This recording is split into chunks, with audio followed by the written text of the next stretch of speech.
Welcome back to the Circuit Revival, where today we're going to take a look at this Gemello USB microphone.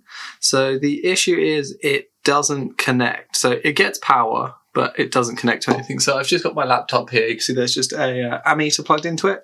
I'll just get a USB cable for it because it's a USB mic. And I can just show you that if we plug in, it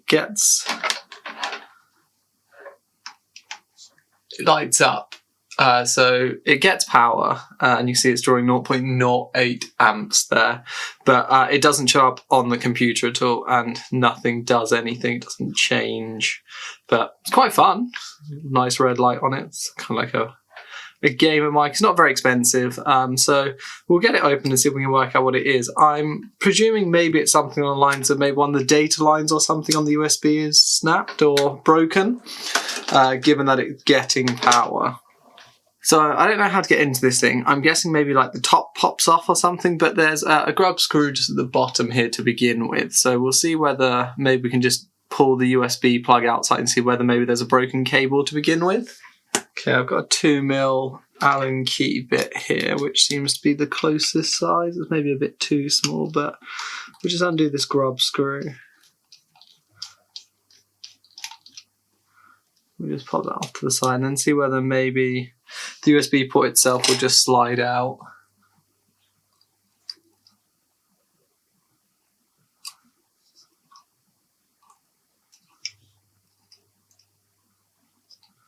Yeah, that feels like that is very much in there. So we'll see if we can work out how to get into this. So the volume dial there lifts up and exposes a bit more. Sort of hoping I might see a screw or something somewhere. Or as I say, maybe the top just lifts out and then the board lifts upwards and it pushes the other way. But there's no clear screws on this.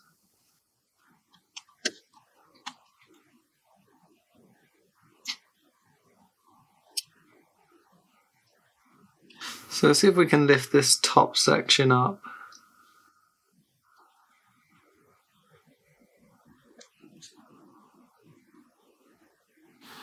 No, it doesn't feel like that's going anywhere. So I'm going to fiddle around a bit and see if I can work out how to get into this, and then I'll come back to you if I make any progress. Okay, so I poked around and prodded around a bit. Obviously, there's no teardown for this online that I can find, but I have just noticed that this section here that I was looking at originally looks like there's a lip on it, so I wonder if this just lifts up. There we go. So, and then now we can see into the board there. So there's a step closer. So the only real explanation is it must slide up through the top because, let's see if you guys can see this.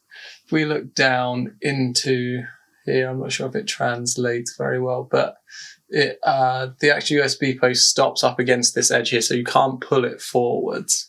It has to come out through the top.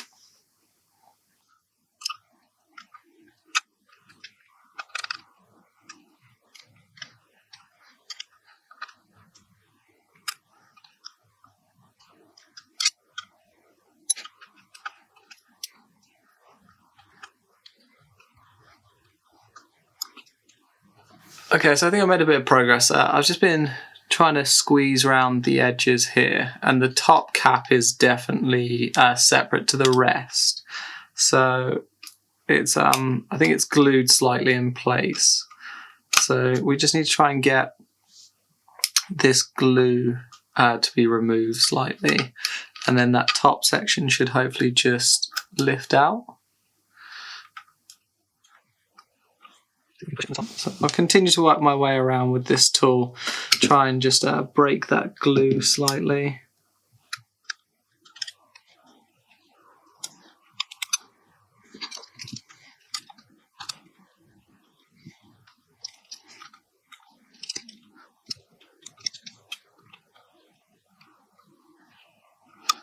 So it seems like these things are clearly designed not to be opened up.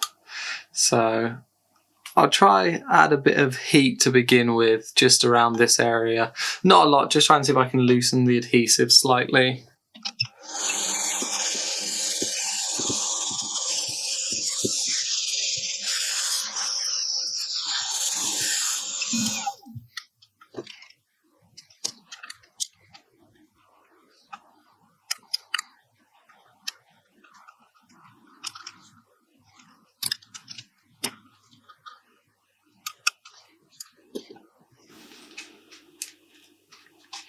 Okay, so that's loosened the front section now, so that front section glue is gone, so that is actually spinning. I think I just need to keep going around, try and break this adhesive off.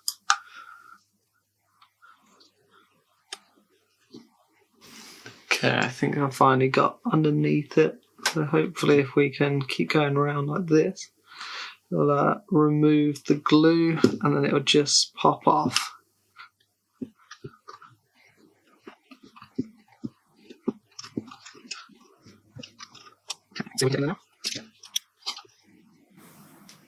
There we go. It's making progress now. Slowly lifting up. You can hear the glue as well.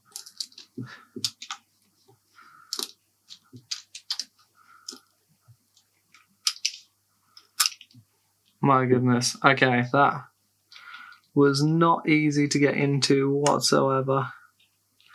Clearly not designed to be opened, this. Just going to try and bend this back slightly where I've leveraged on it, because we'll have to try and glue it back in afterwards. And then hopefully this bit should just lift out. We've got a little like pop shield sock on it, which will just lift up. And then we can expose the microphone here. So I think it's a condenser microphone. I can't see any broken on it. The only problem we've got with this is if maybe the actual diaphragm itself is broken, but I don't think that's the case, because I think it would still connect if that was the issue, but that's not to say in all of our hassle there we've not broken it. But there's now just 2 screws down the bottom here, which I should be able to get out, and then this should just lift out.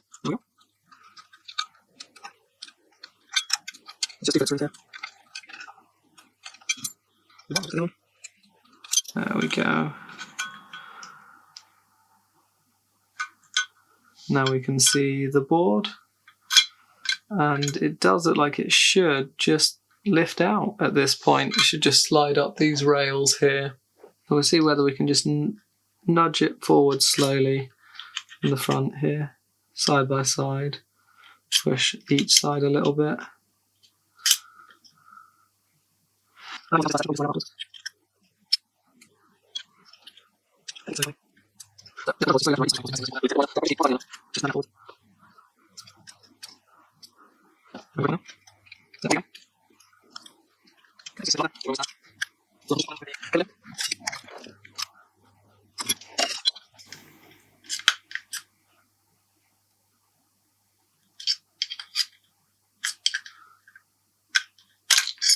And we're finally free.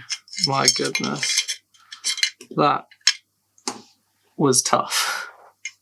Let's come in close then and take a look at this. So I was sort of hoping there might be a broken trace or something on the USB, and I can't tell if it's anything I've done, but there could well be.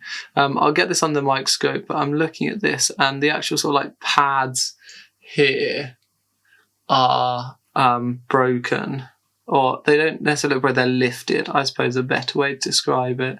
So maybe where they're going to is snapped off, but I can't see anything else that stands out to me as wrong on this, but we'll get this under the microscope and see what's happened there. Okay, here you go. So you can see the 2 legs, and you can see what I mean by they've lifted up there.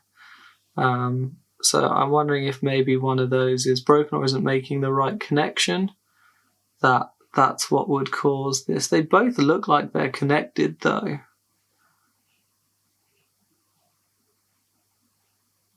But we'll test out. Annoyingly, that one goes into a via, which then comes out. Is it there? So it's the. Let's try and see if we can work out where that via is. So the via is in between the 2 prongs, and you can see it comes up on that resistor there. So what I can do is get the multimeter on that resistor and this leg and see whether it's making a connection. Just if I put my leads together, and I'll put one probe on the resistor here,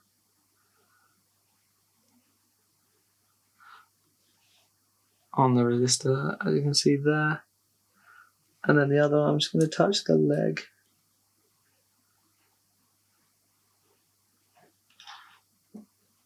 So I'll lift this up a bit just so I can make this a bit easier for me to do.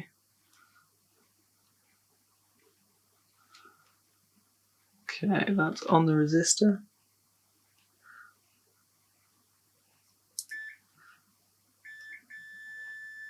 Okay, that is making a connection. How about the other one? So the other one comes down this track here into a wire here, and then comes up on what looks like this, maybe MOSFET or transistor here. So we'll test that one. So I'll go on the top of the transistor.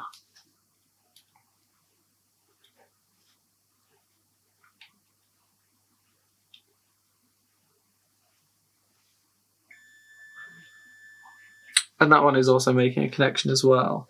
So it's not necessarily the USB port then. Let's double check this side. See if these look like they're going to where they should do. So the two side ones are ground and the other ones are, one looks like a no connect or ground there, and the other one goes through to that resistor. So we'll test that one as well. So this goes to the other side of the resistor. That goes to that one.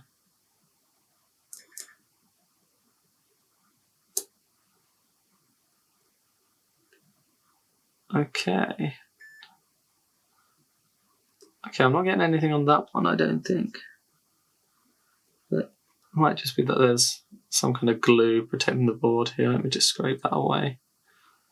Just make sure I'm getting a good connection.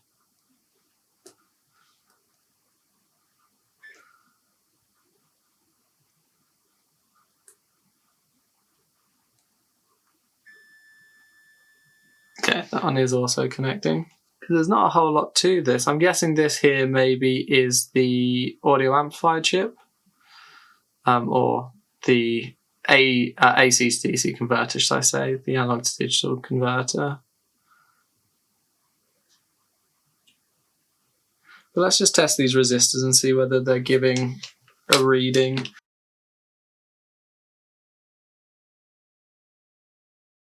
So I'm guessing one side of this is sort of going to be the like positive side of the audio signal, and the other side is the negative side. So they are getting to where they need to, despite being connected. Now, I suppose what I'll try and do as well and see whether maybe the issue isn't on the board side, maybe it's on the actual connector side here.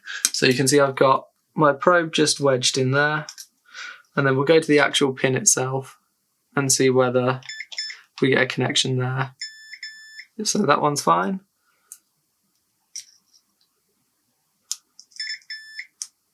That one's fine.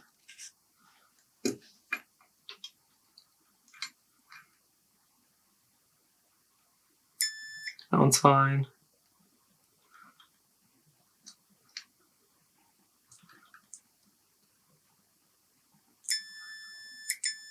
So we've got some capacitors on this. We'll just double check that none of them are shorted out.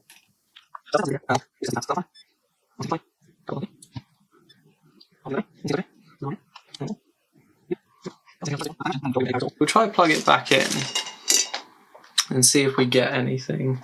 Okay, so we've got power in. You can hopefully see just there the LEDs are glowing. So the power's in there. So we'll see if we can trace where this power is going to. If we test this between these two legs here, that's showing us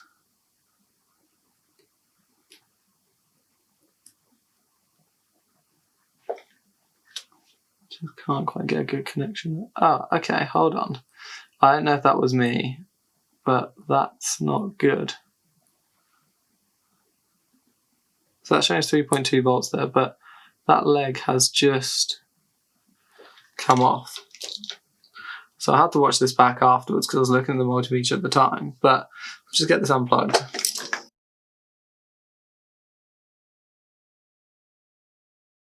Definitely broken from that cap. from that resistor, sorry. It's just really hard to see with all this like glue on here. So I'll just try and clean this up a little bit. I'll get some IPA and just a cotton swab here, and I'll just kind of brush this down. And then we'll possibly run just a little jumper wire between those two, and then see if we get anything different. So that could make sense, because if I was pushing down when I was testing it, that might be why that's done it, because I don't think it's taken the pad off. I think it's just disconnected.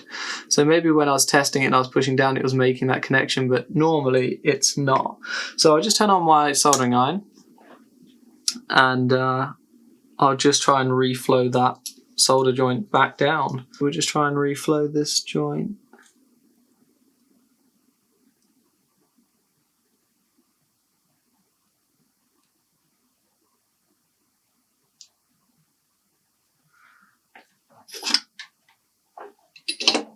I'll just try and give that a little nudge again and see whether it moves.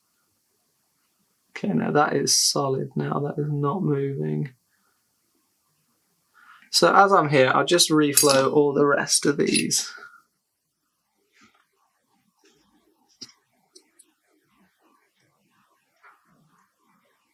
Just test that one, because I think possibly what the issue is these legs are bending upwards, so they're trying to pull away, which is, I think, the reason why we've got this on this side.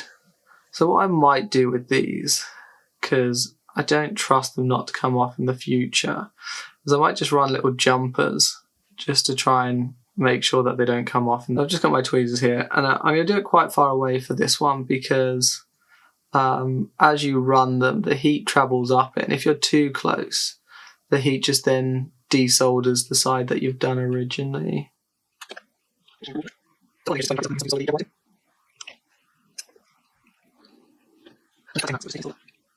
that a little bit of flux to that? I'll get a tiny bit of solder on my iron.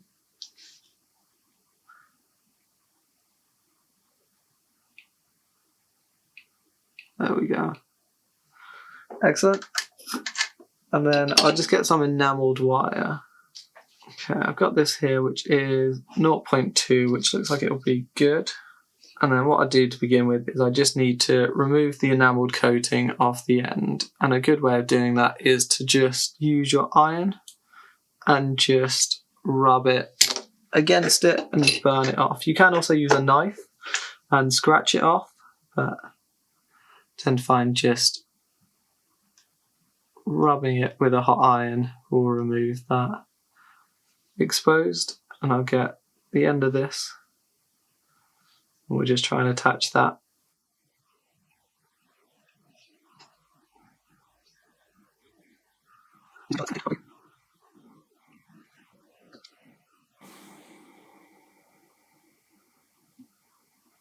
Okay, that's got a good connection there. And then we just need to do the same on the other side. What I like to do with these is just run the actual wire in line with the original track, because I don't know whether it ever makes a real difference, but if we then run this round and then try and keep it as close to the original as possible. So with this, I'll just get my iron and I'm just going to rub the end.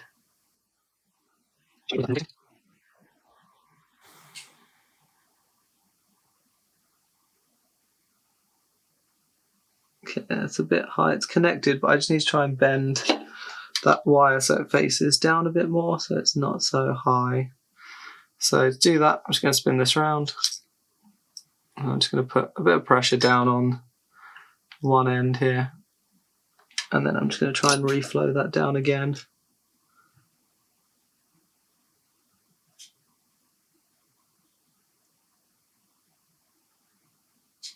There we go. And we'll do the same with the one next to it. This one's going to be a bit harder because it's a bit smaller, so maybe you should have done it first. But we'll try and see. So we might even be able to just bridge the solder along for this one We might not even need to run the jump. We might be able to just extend the solder to basically where the wire is. So I'll do the same again. I'll try and expose some of this.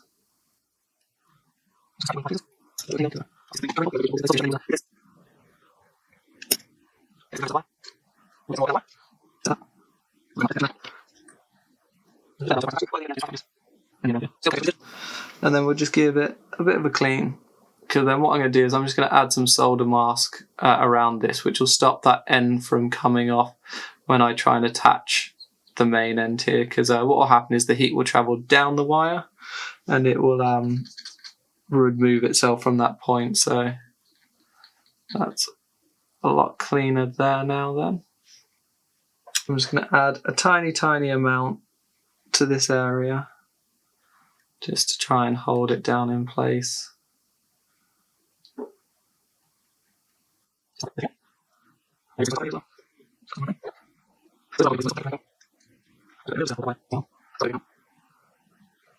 So then I'm just going to put a UV light on this, and then that will cure this, which will make it go hard. Okay, there we go, that's basically done now. So I'm just going to snip this wire slightly.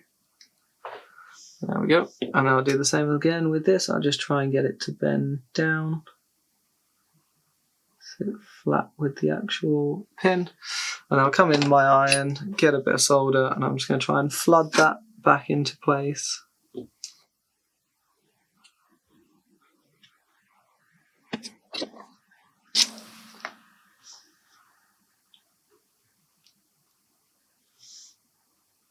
Okay, and there we go, there's the two wires connected. So we'll start off just by plugging this in to make sure it still gets power. Okay, so I've got here just Audacity opened on my laptop. Hopefully you guys will be able to see that in the background here. Just because you can see that by standard, the built-in microphone is what it uses. I'm hoping if I plug this in, something else should come up in that list. So you'll see I'll plug in 3, 2, 1. So we're plugged in and connected. Let's see if there's anything else in that list. No. And then if we go down to audio MIDI setup, is there anything in here? Oh, okay, so we have USB audio device 1 and 2. That was not showing before. So I wonder whether maybe I just need to close down and reopen Audacity and then see if that works, because we did not have the option for microphone 1 or 2 before. Okay, so I've just reopened Audacity. Let's see whether that shows up in here now. USB audio device, there we go. Okay, so that is now showing. So I wonder if we create a new mono track. And now I do not know how to use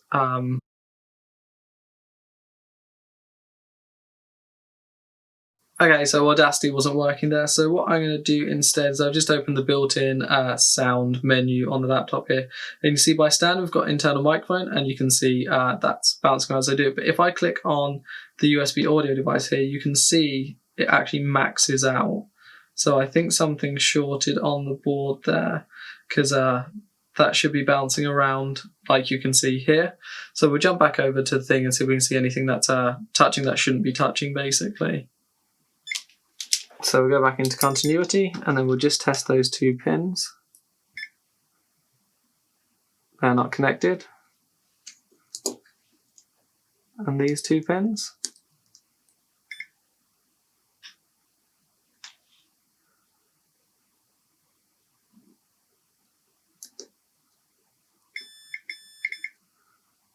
Okay, they're not connected either.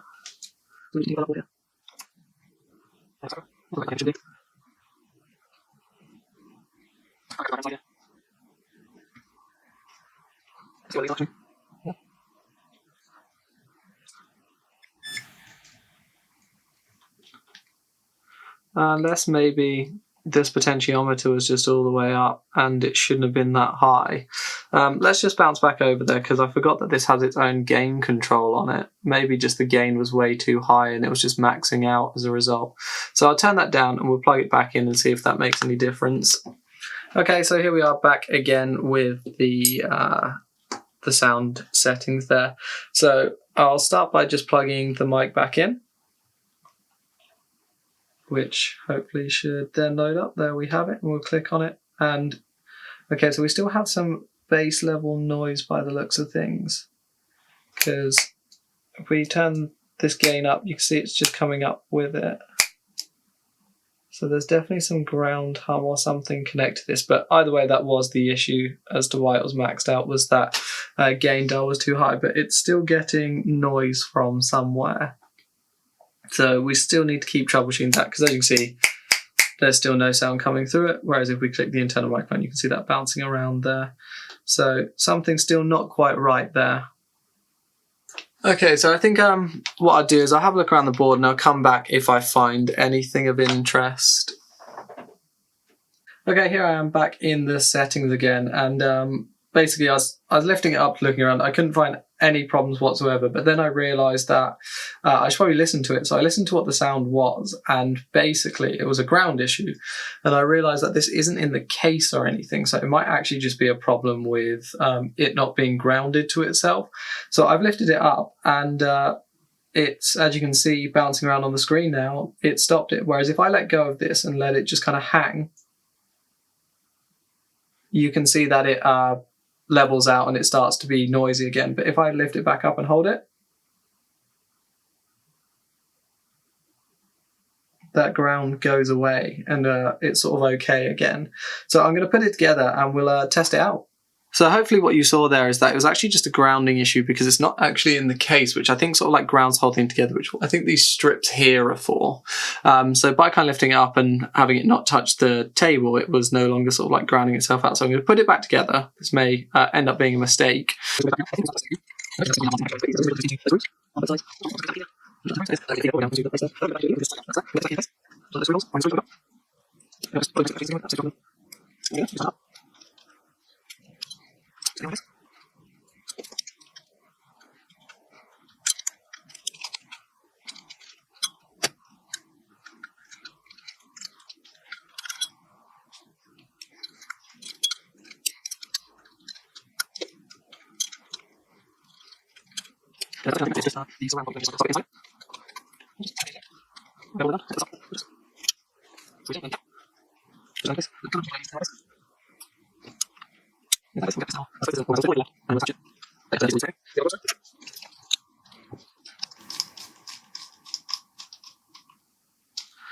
And then what we'll do is we'll jump back over the computer and then test the sound recording and make sure that ground hum is gone. Here we are back in the computer, and as you can see, that's bouncing around, and hopefully the audio you should get here is from this microphone, so we'll see how it sounds compared to the normal mic. But you can see it's bouncing around, that's gone. I think if I flick the no, it is still there, so hopefully my voice should change with that, and that is going up and down. So I'm going to class this one as a fix. So we'll see you in the next one.